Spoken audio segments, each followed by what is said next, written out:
مسلمانوں اور یہودیوں کی جس جنگ کو سید الانبیاء صلی اللہ علیہ وآلہ وسلم نے اس دنیا کے اختتام سے پہلے حق و باطل کا سب سے بڑا معرکہ بتایا ہو، اور جس کی کوکھ سے جنم لینے والے کردار دجال سے اس قدر ڈرایا ہو کہ صحابہ کرام رضی اللہ تعالی اجمعین بتاتے ہیں کہ جب کبھی بھی رسول اکرم صلی اللہ علیہ وآلہ وسلم کی زبان پر اس کا ذکر آتا تو ہم خوف سے کانپنے لگتے اور خیال کرتے کہ وہ شاید ابھی مدینے کی کسی گلی سے برآمد نہ ہو جائے۔ مخبر صادق صلی اللہ علیہ وآلہ وسلم نے یہاں تک فرمایا ہے کہ سیدنا آدم علیہ السلام سے لے کر اب تک کوئی نبی ایسا نہیں جس نے اپنی امت کو دجال کے فتنے سے نہ ڈرایا ہو۔ اس خالصتاً اسلام اور کفر کے معرکے کی سرزمین فلسطین کو گزشتہ 70 سالوں سے عرب قوم پرستی میں ڈوبی ہوئی سیکولر لبرل فلسطینی قیادتوں نے جس طرح عرب وطنیت کا معاملہ بنا کر رکھا تھا، اس کا یہی نتیجہ نکلنا تھا کہ اسرائیل کے پہلے سربراہ ڈیوڈ بن گوریان کے بعد گولڈا میئر اور ایریل شیرون جیسے متعصب یہودی وزراء اعظم کے کتنے سالوں بعد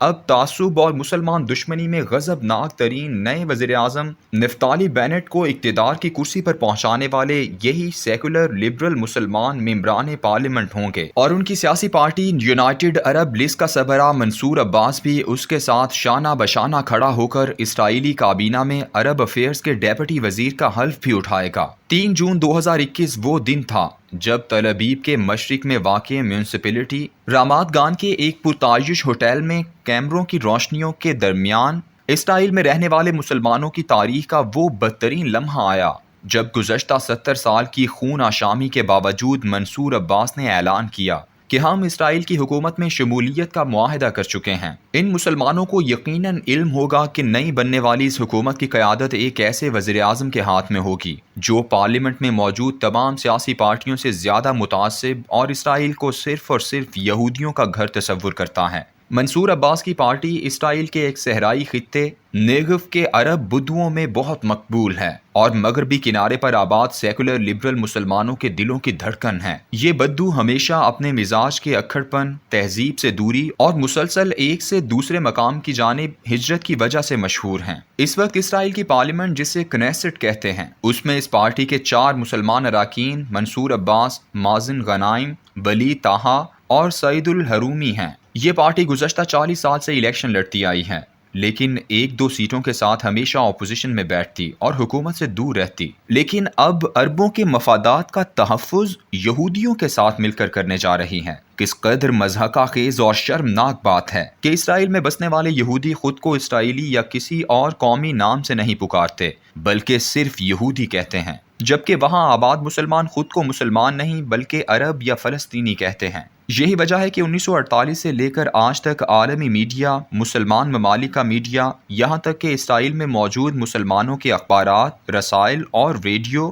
ٹیلی ویژن بھی اس جنگ کو عرب اسرائیل جنگ کہتے چلے آئے ہیں۔ اسی بیک گراؤنڈ کی وجہ سے اس موجودہ نئے اتحاد کی خبریں بھی یہودی عرب اتحاد کی ہیڈ لائن سے اخباروں میں شائع ہوئیں اور الیکٹرانک میڈیا پر دکھائی گئیں۔ مسلمانوں کے خون اور امت مسلمہ کے غیور مسلمانوں کے جذبات سے غداری کر کے نفتالی بینٹ کو وزیر اعظم کا ووٹ دینے والے یہ 4 فلسطینی سیکولر لبرل جمہوریت پرست نام نہاد مسلمان اراکین پارلیمنٹ جس حکومت کا حصہ ہوں گے، اس کی کابینہ کے اراکین کا تعارف بھی یہاں بتانا اس لیے ضروری ہے تاکہ معلوم ہو سکے کہ ان سیکولر لبرل مسلمانوں نے کس طرح متعصب مذہب پرست یہودیوں کا ساتھ دیا، اور ان غدار سیکولر مسلمانوں کی وجہ سے آئندہ اسرائیل، یروشلم اور اس سے ملحقہ علاقوں کا نقشہ کیا ہوگا اور کس قدر ظالم قیادت وہاں پر برسر اقتدار آئے گی۔ نیا وزیر اعظم نفتالی بینٹ کا باپ امریکہ سے اس لکدک صحرا نما علاقے حیفا میں اپنا سب کچھ چھوڑ کر یہودی مادر وطن اور آخری مسیحا کی عالمی حکومت کے خواب لے کر یہاں آیا تھا۔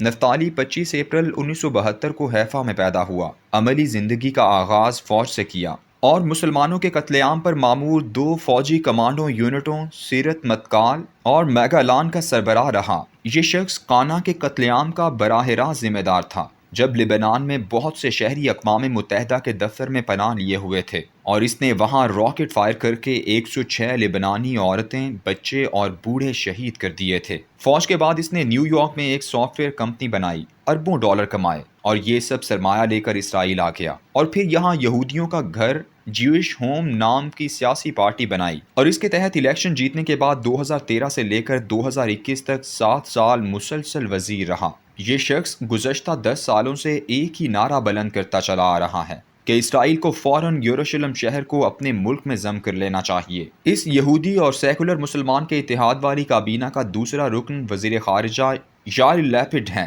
یہ شخص اسرائیل میں ایک ٹی وی اینکر ہوا کرتا تھا۔ اس کا عمومی چہرہ ایک سیکولر اور لبرل والا ہے، لیکن یہ صہیونی یہودیوں کے صرف اتنا ہی خلاف ہے کہ شدت پسند یہودیوں کی مراد کو ختم ہونا چاہیے۔ اس کابینہ میں وزیر دفاع بینی گینٹس ہیں، جو کبھی اسرائیلی فوج کا سربراہ ہوا کرتا تھا۔ یہ شخص بھی ان تمام حکومتوں کا حصہ رہا ہے جنہوں نے فلسطینی مسلمانوں کا قتل عام کیا تھا۔ اس کابینہ کا وزیر خزانہ وہ شخص ہے جو ان متنازع گھروں میں رہتا ہے جو یروشلم میں مسلمانوں کو بے دخل کر کے بنائے گئے تھے، جنہیں سیٹلمنٹس کہتے ہیں۔ یہ علاقے اقوام متحدہ کی قراردادوں کے مطابق بھی غلط اور ناجائز ہیں، لیکن اسرائیل کی نئی حکومت کا یہ وزیر خزانہ ایک ایسے ہی گھر میں رہنے کو ترجیح دے رہا ہے جو عالمی برادری کے تحت بھی ناجائز ہیں۔ اس کابینہ کا وزیر انصاف گیڈیون سار ہے۔ یہ نیتن یاہو کی پارٹی میں تھا، لیکن نیتن یاہو نے اسے کبھی زیادہ آگے نہیں بڑھنے دیا، لیکن اپنے خیالات کے اعتبار سے یہ قدیم صہیونیوں کا ہم نوا ہے۔